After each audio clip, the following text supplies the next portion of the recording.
Hello everybody, welcome back to the second episode of Bro Science. Here we are back with Santi and Chavi, and today I'll be diving you into a fascinating and super thought-provoking experiment, given that we are bro scientists. Okay, guys, Absolutely so prepared for so this.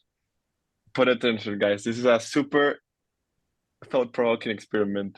In 1968, in the late 1960s, the Dr. John Cullen, an expert on animal behavior and population control, created a mouse utopia called Universe 25.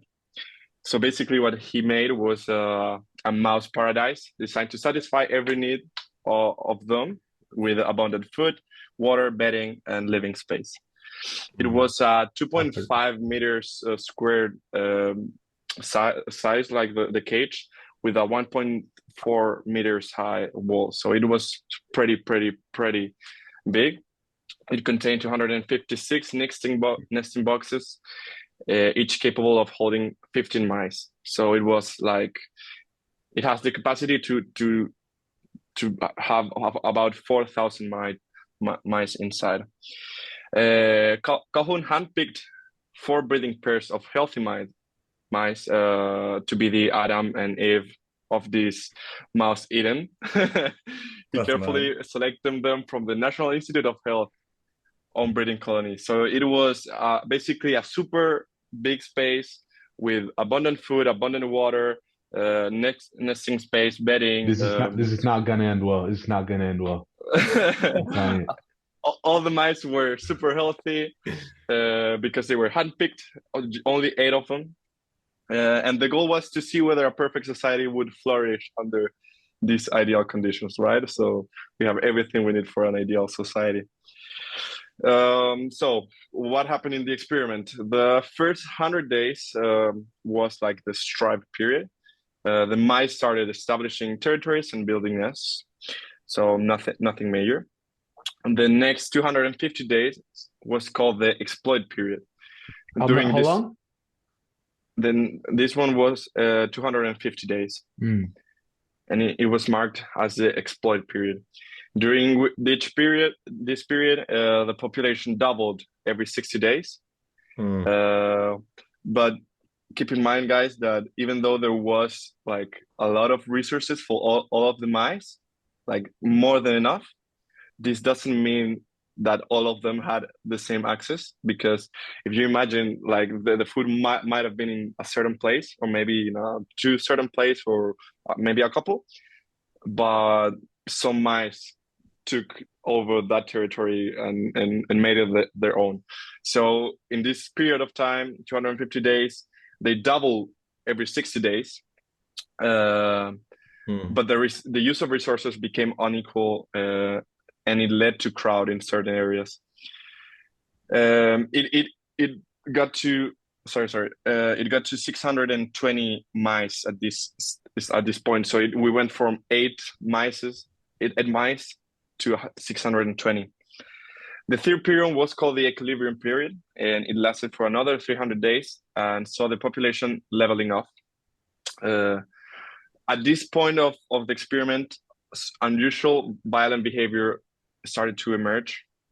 The mice struggled to adapt. Dr. Calhoun observed that certain individuals, known as the beautiful ones, spend their time just grooming, eating, and sleeping, nothing else. So there was like a special part of the society that were called like the beauty mice, and they only groomed themselves, ate, and sleep, and nothing else. Hmm.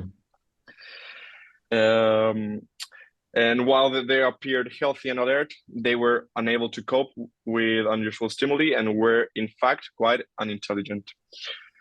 Finally, the last period was referred as the die phase. It led to population into extinction, and despite the mouse utopia being able to house between 3,000 and 4,000 miles, the population began to decline at 2,200.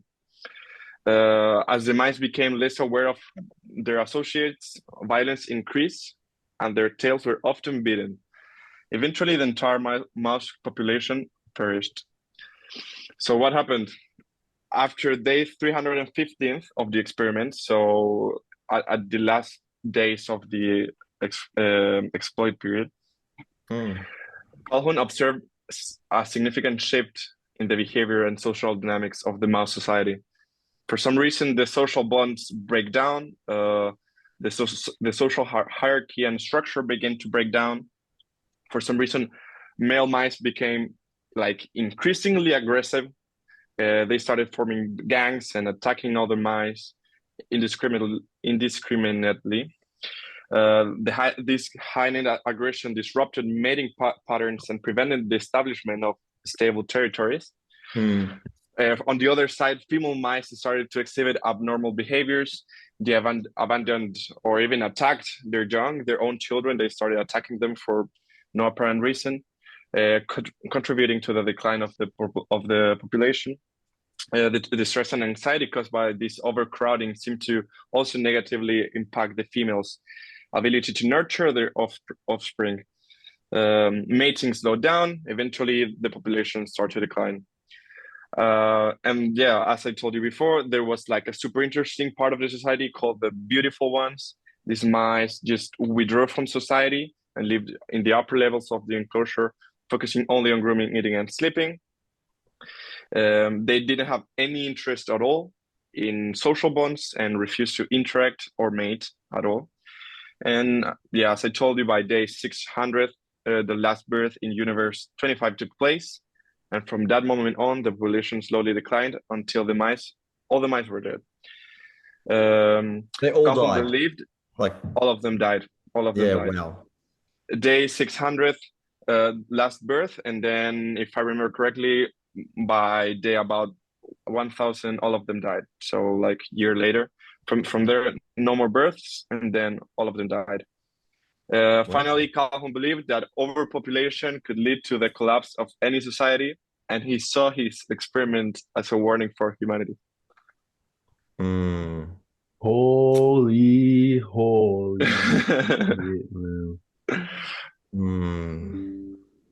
Interesting. Ay. I've got so many things in my mind, man. Go on. What's the first one? I've got a question for you. Do you at any Go for point it. think that in the story described by Martin, those mice were at a point where they were thriving in their environment and they should have stayed there? Like, is there an optimal point in that sequence? Yeah. So day 315th was like the inflection point. So until that point, the population went from 8 mice to 620. It was doubling every 60 days. But from day 315th, Calhoun started observing like a significant shift in the behavior and social dynamics. Like it was like from one day to another, they started being more aggressive and more and more and more and more. And even though the population kept growing, so at this point that I just told you, there were only 620 mice, and it went to 2,200. So it still kept growing, but at that point was when the population started having this kind of aggressive and territorial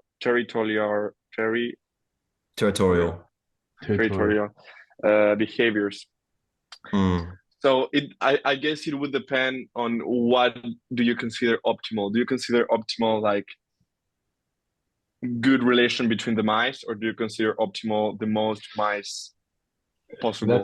That's what I wanted. That's what I wanted to ask, and what I wanted to see if we all agreed on. Because yes, that's what I understood, that it kept on growing, but that doesn't mean they're thriving necessarily, in my opinion. And instead, maybe the mentality shift speaks of how they stopped thriving even when they were still growing.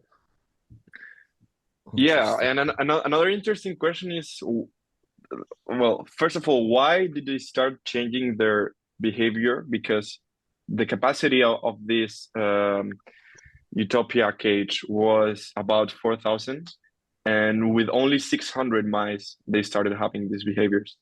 And then why also did society collapse at 2,200, even though they could have kept going almost double it, and they would still have like enough space to not hop into each other?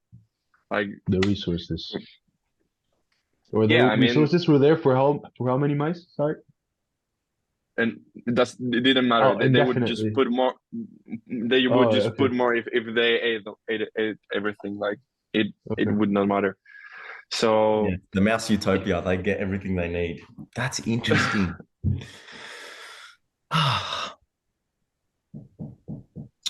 Don't even know what I think, to be quite honest.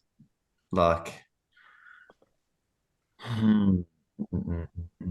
do you think in any way we're in any part of those stages? Like, do you Yeah, feel we? Okay, first of all, first that's question the of all. burning question. Yeah, that's the burning question. No, first How do question you? of all. Do you think this experiment would relate to human society Yeah, trying to somehow? think. Do you think we Like, would be yes, smarter like, than them? but like, I don't know. It's kind of yes, because you can see that pattern unfolding in humanity at the moment. You Where can do you think? see, and like Where do you if think you we're look at, at? I don't. Well, depends where you live, to be quite honest. So if you look at India, for example, like you'd say they're a growing nation, right? And they're following that trend at the moment where their population's booming and they're rising out of that poverty, right? And they're moving to, second class and all that kind of stuff. And they're in the expansion phase or the explode phase, as you described. But a lot of Western societies have already gone through that. And now we're at the plateau phase. Some populations are even starting to decline, showing the same pattern China. as in the mice. What? China? No, China's on boom phase as well. No, Populations that are man. Well, No, declining. man. due to the legislation, they haven't been able to, right? Ch China's birth ratio is 0.4 children, sorry, per couple. So within Really? 3 generations, if they don't change that, they're done. Whoa. That's interesting. I didn't know Because that. for two adults, you get 0.4 Yeah, zero point uh 0.4 kids. kids. That's So crazy. yeah, Yeah, it's like that's in three nuts. generations, done. And There's so no more we child. also hear about it from Western countries, how people are deciding to have less kids, Mm. and how societies are becoming older and older because of how there's less children. Yeah. Europe is So becoming older and older and older. so in a Why is way, what's that? What is like that kind of like are we in yeah, the game? Are we not are having we the mice? are Yeah, we the mice? are Like, are we we the not because having kids first because of all, we're in a society that we can't deal with or we don't appreciate? Like, what's the, you know, why do you think So that's the reason? one other interesting aspect of the experiment that I want to remark again. There was this kind of group called the Beauty Ones who had no interest at all in mating, in having social bonds. All, all they cared about was just grooming, eating, and sleeping, nothing else. And of course, we as human have other kind of things to do, Yeah. but I can see that happening right now. I can see people just staying in the room, playing video games, sitting shit, and going to sleep like all day long. Nothing else. Mm, the Scrolling beautiful. through Instagram, doing Yeah, something very nothing. absolutely. yeah, there's something interesting about those mentality shifts because we're not talking about two or three individuals. We're talking about how a whole part of society's mentality changes from having to scavenge and search for food to having those necessities met by society itself, by big organisms, and then not having other things to worry about and finding peace um and in things like what you say, like sleeping or eating. The question if there's anything wrong with that or not. Um, That's a good point. Is there anything wrong with this cycle? Is there anything wrong with just sleeping, eating, and being beautiful? Like, First of all, define wrong. yeah, Would be my we my can't first do. We're not. comment. Let's not define wrong and right because that's not going to happen Yeah, today. but that's a good question. Why? Because maybe for their own good, that's okay. Like maybe they're happy. But as we see in a collapsing society, if these people don't start to mate, eventually everything will collapse. We need people to go and have sex. We need them. So what are you trying to say to me, mate? To, to Go help the party, man. population, Go I need to make party. babies. Okay, I'm sorry. Go No, party. Chavi, you're not going to work today. I'm gonna start getting ready for a night out. Oh, mate, I'm Um, excited. I'm excited. The no Here. condom campaign. Don't wear a condom. We need you guys. According to the Okay, Utopia, anyway. I've got Oh, Go. no, I've got a very pessimistic approach to this. It's a very We need all the viewpoints, so go for it. have you heard about the Fermi paradox? I don't think so. no. The Fermi paradox, if I remember correctly, I watched it a long time ago. It talks about how, in terms of probability, there for sure is alien life out there. Like there Yep. needs to be. There's so many things out there. Like the chances of something happening like planet Earth are so high that there is for sure alien life out there. And the question is, why don't we see them? Where are they? Um, because what it also takes into account is the universe has existed I for think long I know enough. where you're going. The universe has existed for long enough that these societies must have been created even before Earth's society, and have therefore should have technology good enough for them to come across our space and us being Yeah, able to see yeah. them. So, in response to this paradox comes the great Wait. filter. Mhm. Parentheses. Why is it a paradox? It's a paradox because we're not seeing them, and Ah, okay. statistically speaking, We there should. should already be sufficient like Yeah. technological advancements for us to see them. Um, and in response to this paradox is the great filter, which supposes that, and I think you've got this, Martin, already. Yeah, same. Supposes that Mm. just societies tend to reach a barrier from which they can't surpass because they end up killing themselves. Um, in their own planet or their own uh like small vicinity of space, and they I don't thought it end up was reaching. You don't think I that? thought it was ending in a different way. I thought you were going to Well, say, wait, what if we are the mice of the aliens? the mice of What the if they aliens. put us in Earth to see how we Whoa. develop? No, The wait, no. fuck? Okay, no, that's nowhere near. This No, fuck. this is no. That's a good theory though. I mean, it has to do. I guess you could relate that to simulations and shit. But what this What one if you talks go to about. another country and we're the mice of them, like they're giants and we're like running through labyrinths? Imagine them. Okay, The keep with reason your point. why I Sorry. find, well, it's called the Great Filter, and it gives two options. The first one is either the barrier is behind us, and we're Mm. now the first society that's had That certain went through it. moral, uh, moral and ethic standards that has let us surpass that barrier that no other society before in the universe has been able to surpass. So therefore, that barrier is behind us, and now we're the probably first ones that will be able to explore universe and find those other statistically probable civilizations. Or the other one that I believe is more possible is that the barrier is ahead of us, and that it's quite normal actually for societies to become Mm. like we are, but they just end up killing themselves just as the mice, and therefore there's nothing out there. Yeah, I I agree with the second one, to be quite honest. it's And crazy. honestly, like I'd be even morbid enough to say that, I don't believe humanity could pass something like that. Like, I don't know, like if you look Do you at not trust? if you look at the ability to, or like the ability of people to create a harmonized society, man, it's just, I just don't think that's really possible, really. Um, I don't know. Like, I think, yeah, self jeopardization in terms of the human race is next to inevitable. Mm. Yeah.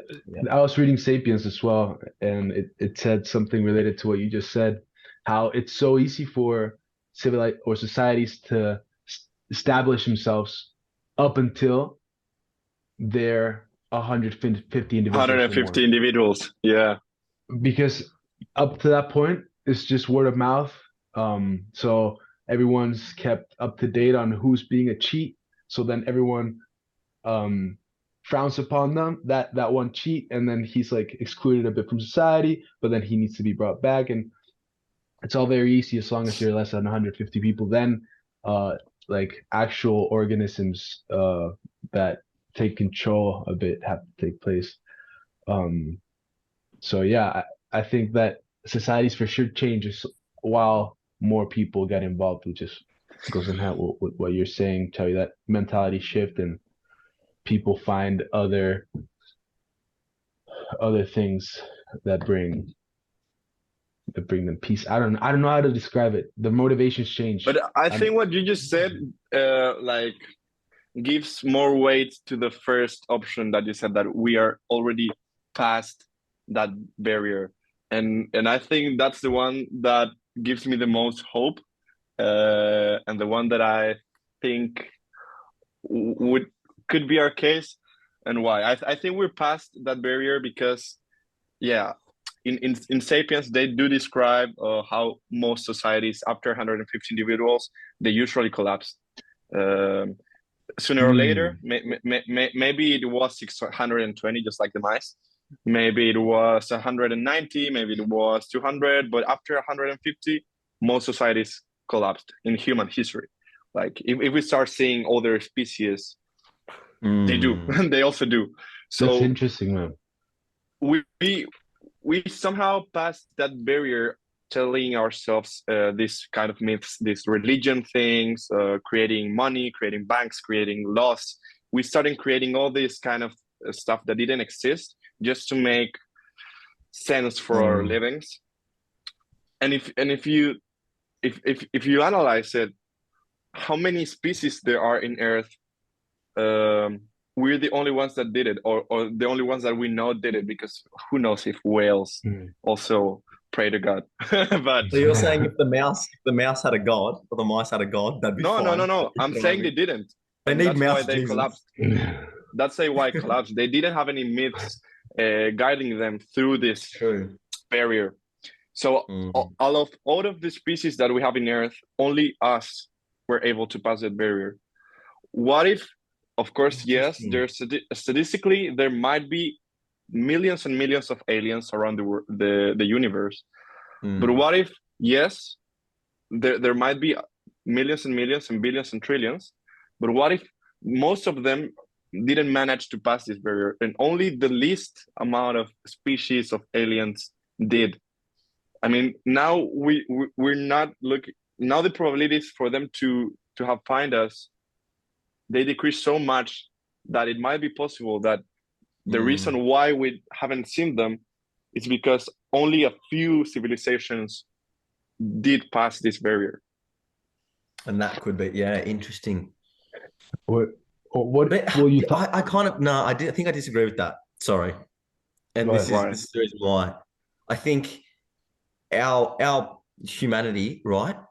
If you look at separate regions of the world, they all had a religion. They all had a faith and a myth, right?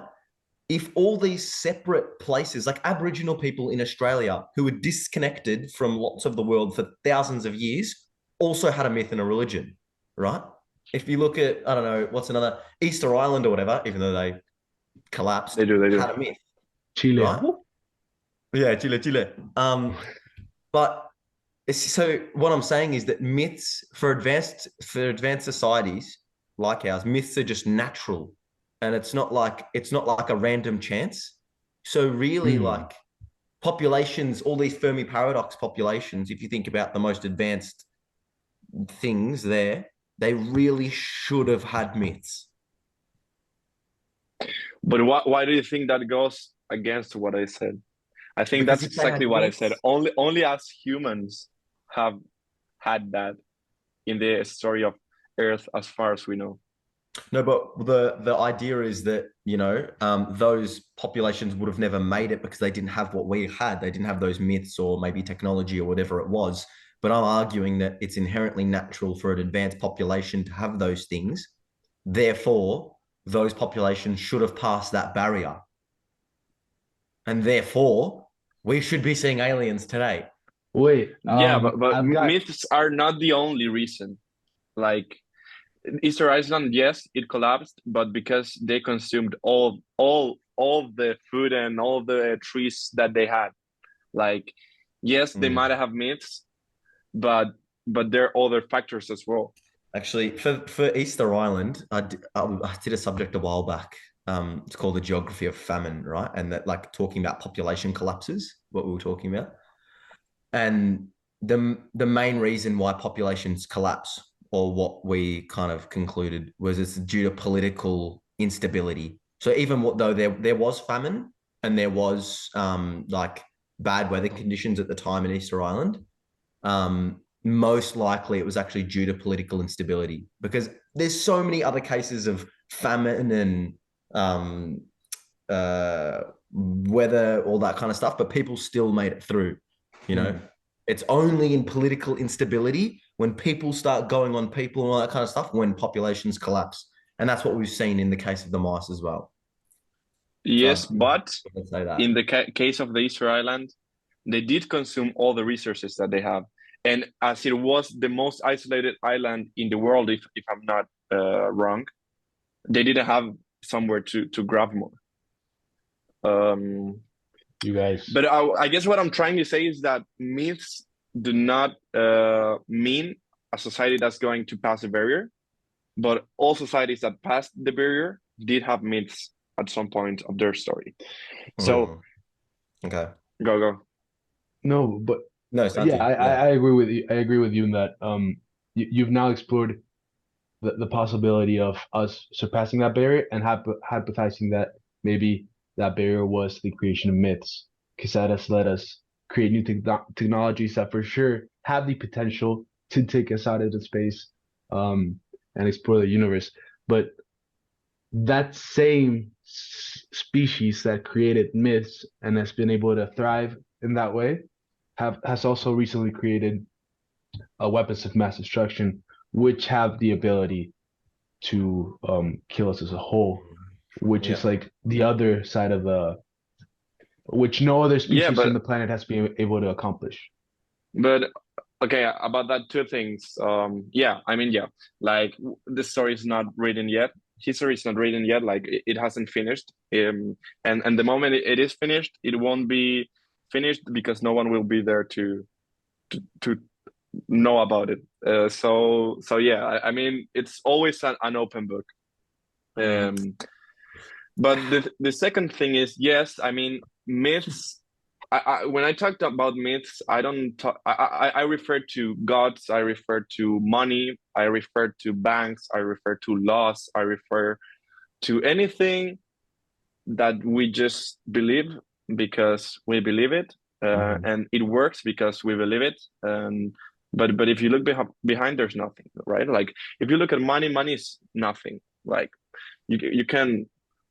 If you go with money somewhere they don't use money, where they don't believe in money, it doesn't work. If you go somewhere they don't have laws, they're not gonna respect you because maybe you can someone can rob you there, and there won't be no police to protect you, because if no one believes in laws, then there's no laws. And the same with gods, the same with everything.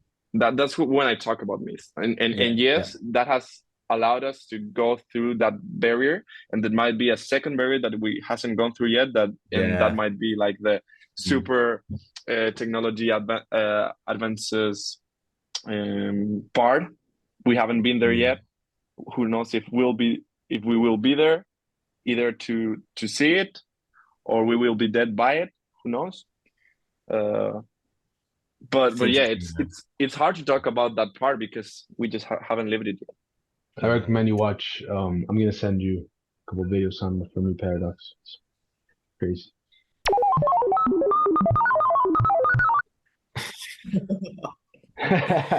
Okay, so we've talked about mice, and I got another thought that's popped into my head, aside from that doom and gloom mice scenario. And now I'm thinking about ants, right? And ants also show societal function, right? Hmm. And the difference between mice and ants is that, mice end up collapsing, whereas ants show thriving and long-lasting populations. Wait, right? I have a question. In what you're describing, do they also have this utopia where they have all the resources that they may need, or do they have to? No. I think that's a deal breaker. I think just that detail makes a difference. But okay, keep going. Right. Sorry. No, but okay. I'm saying ants are the most successful species on the planet today, right? They've got They weigh more than humans. They've got more ants in the world than humans, right? In weight. Difference in weight. Is that true? Yeah, I didn't even know that. Great. Yeah. Quick Google search. In a small space, you can have 20,000 to 100,000 ants, right? In one society. That's crazy, right? Which can span heaps of miles, all that kind of stuff. The crazy thing about ants is that they've got a completely different social structure to mice. Mice in that scenario don't really, what is their social structure? Like they almost seem lost. There's what's the communication? What's the, in an ant society, it's clear the communication. You have one leader or however many queens, right? You know exactly what your place is in society. You work together cohesively. You fight against other ant colonies. You try to dominate the world. This is ants, ant ways. But they show to have really well-functioning societies.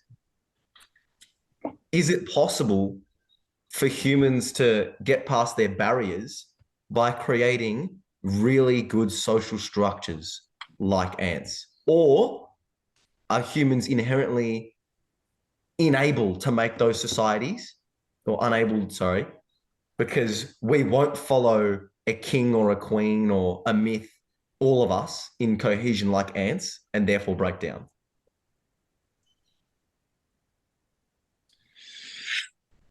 I think, okay, so if you look carefully at the experiment, yes, they collapsed, but that doesn't mean that there doesn't exist mass societies that don't collapse.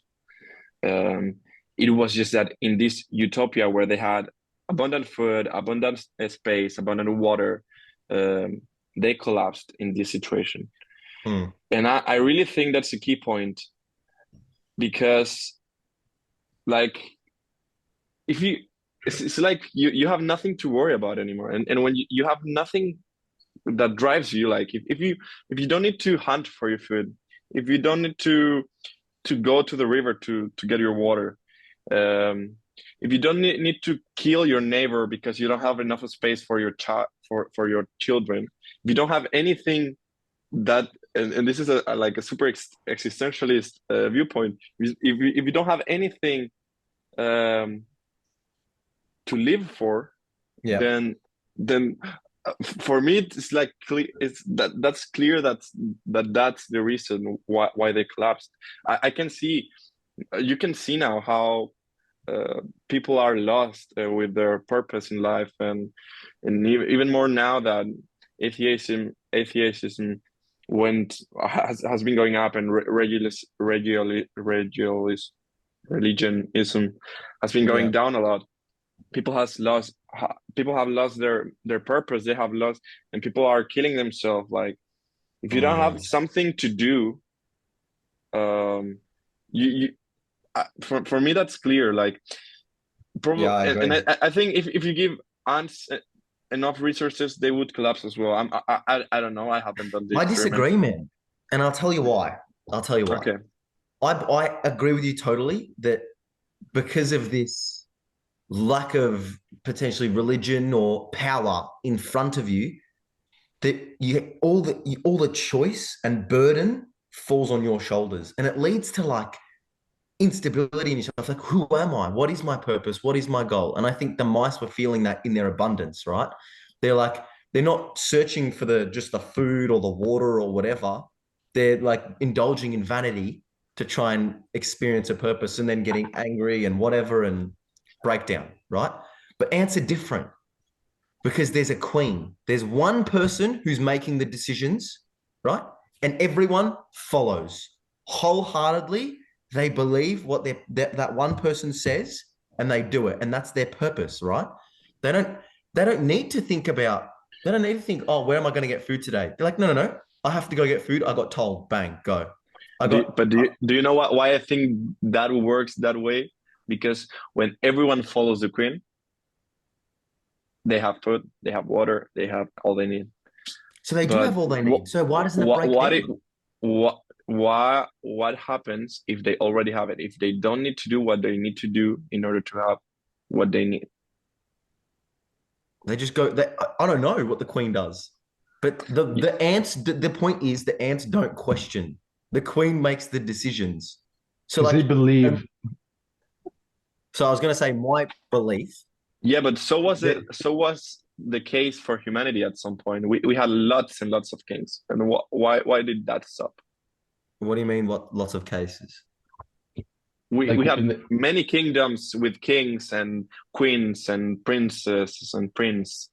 Like we had that. We also had that, and they would say, "This is what we're doing, and this is what you're doing, and what you're doing, and what you're doing."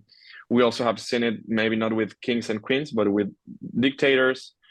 We've seen it in humanity, and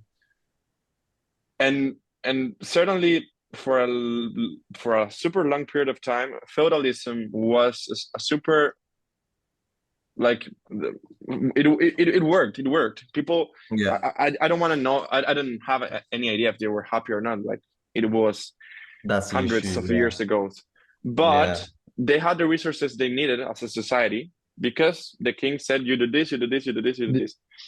But what happened? The commerce started taking on the societies. The earliest stages of capitalism arrived to societies, and people started noticing,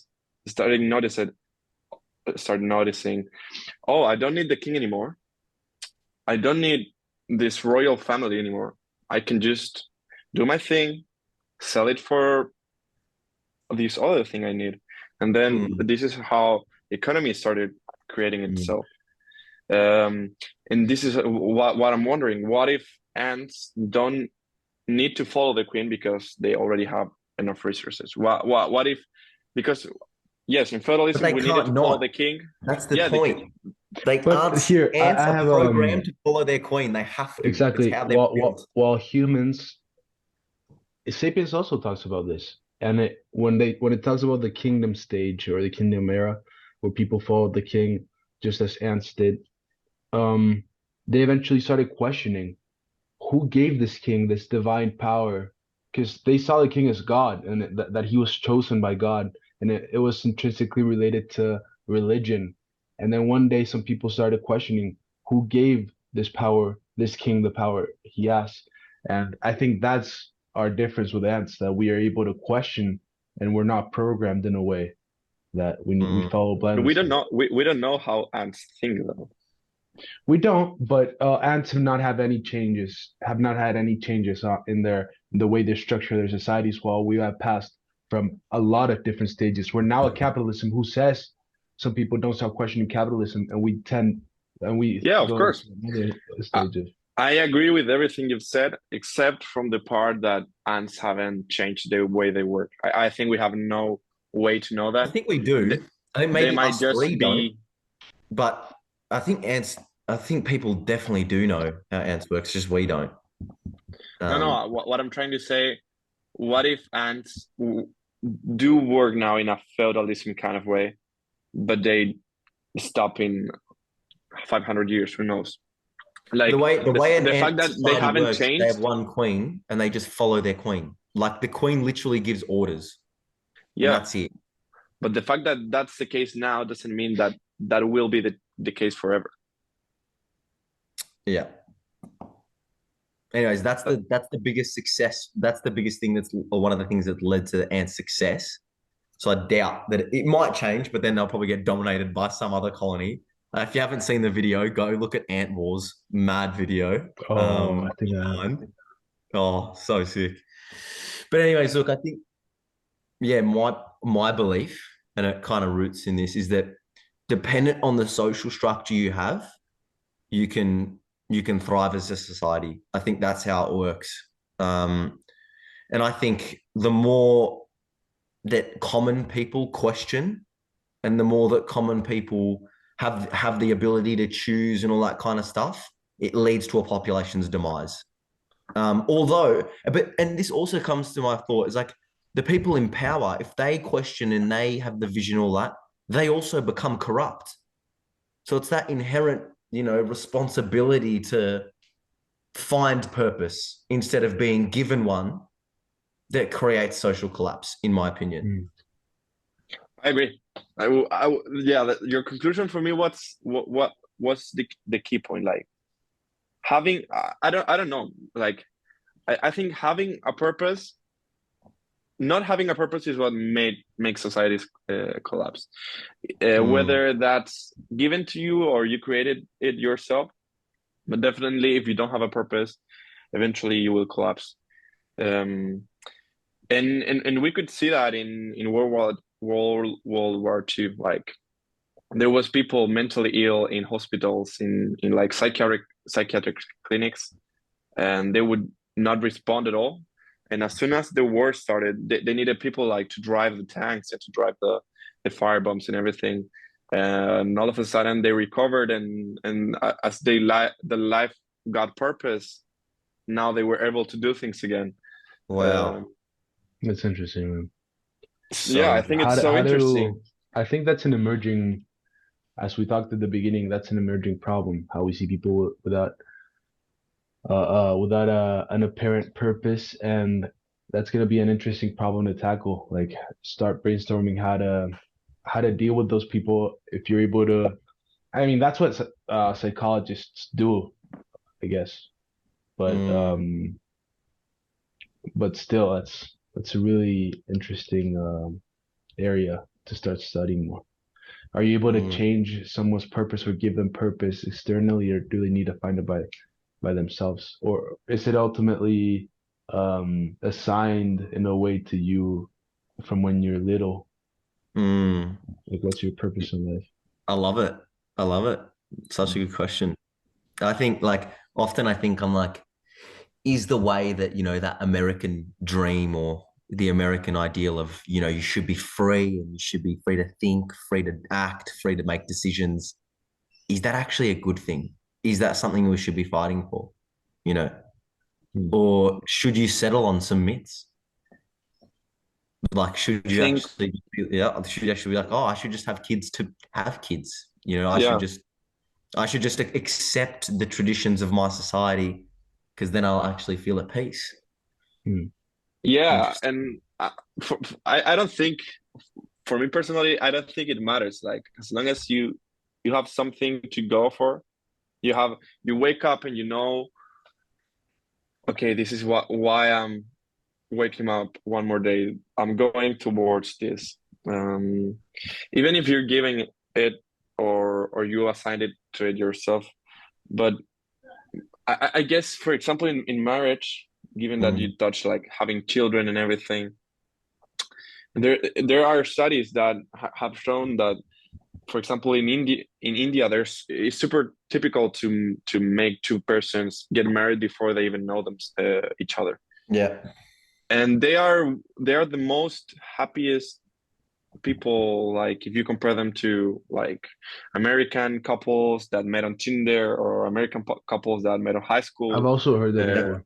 and Mhm. chose each other's, or any kind of couple. Usually, the happiest are the Indians people that God assigned. basically.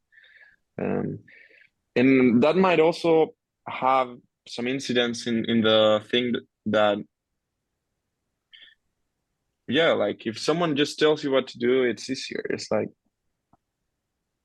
It's choice is a burden. It is. And on, Really the okay, this is going to paradox. be very controversial, right? the paradox But of so choice. the whole like LGBTQI community, or like not that, sorry, the whole gender choice community, right? Like choosing that. Honestly, I'm slightly against it, and that's not because I think you shouldn't be able to express yourself. I just think the burden of choice destroys people. And I think going through that whole process, it's just like even thinking that there's a choice there is so bad for the human condition, I think. I think it's better to be in a society where no, everyone just should think that they're male or female. Bro, Just what? because that's I that's have a what I think, question man. though. So because I think the burden of choice, like if you tell someone you have a choice here, then they're gonna think about the choice. If you Yeah, tell they need to someone they've take got it. no choice, then they never think about it. So Yeah. they never go through all that turmoil and pain. But You but see you it, man. but you can't be against something like that, but without like you need to treat No, it from the roots. wait. You can be against anything. Right. Okay, but Okay, wait, so let me rephrase. go with your point. Okay, so you can go to the root of the problem and question why people in society are manifesting in a way that there are LGBT movements, and try to if you see it as a problem because it's leading to a lot of pressure in those people, then of course you need to think if it can be avoided um, as a problem. But in my opinion, you should treat it from the roots in that what's leading to those people um, having this difficult decision, as you said, to make. But being against a movement and like trying to suppress it is that what you mean? Like that's what I No, understood I'm from you. not. Like I'm trying not to. against the movement. Sorry, Sintra. I'm not Mhm. against the movement, and I'm not saying you should cast judgment or anything because I think that also leads to a difficult experience, right? You shouldn't just because someone goes against society, you shouldn't, or not against the norm or whatever the norms are today. You shouldn't judge them, right? However, I don't think you should promote choice. I don't think you should in this scenario or some scenarios. Like even in your career, sometimes I think sometimes people are like, oh, you're free to do whatever you want, free to. I'm like, man, like sometimes just do what your dad does or do what, like make the choice easier. Stop putting this massive burden on your shoulders. I see it with so many people. They're like, I'm so lost in my life. I don't know where I'm going. I don't know who I am. I'm like, man, just start doing something and believe it's for you. Like just relax a little bit because it leads to such a sad human condition. And I'm just saying that's the same thing in the um uh in this gender thing. And I'm not saying that, like I despise it or anything. I'm just saying it's so sad to see that Mm. the emotional difficulty that some people have to go through because of the choice that they believe they now have.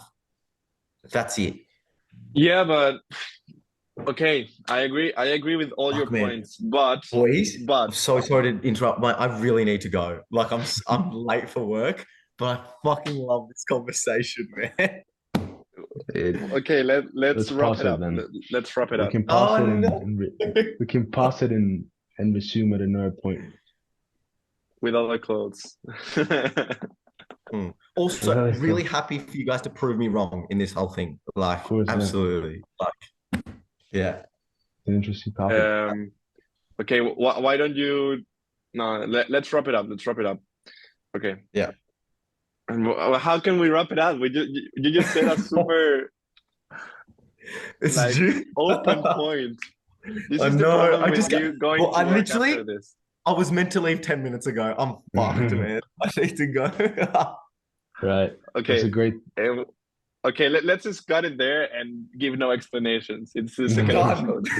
I Just like leave it. everyone on a cliffhanger. We're like, Let, let's that drama show every week, and people just need to figure out if the guy dies or Oh, not. yeah, second episode we leave it there. Let's say now, okay, we'll leave it there, and third episode we just continue the Insane discussion where we left conversation.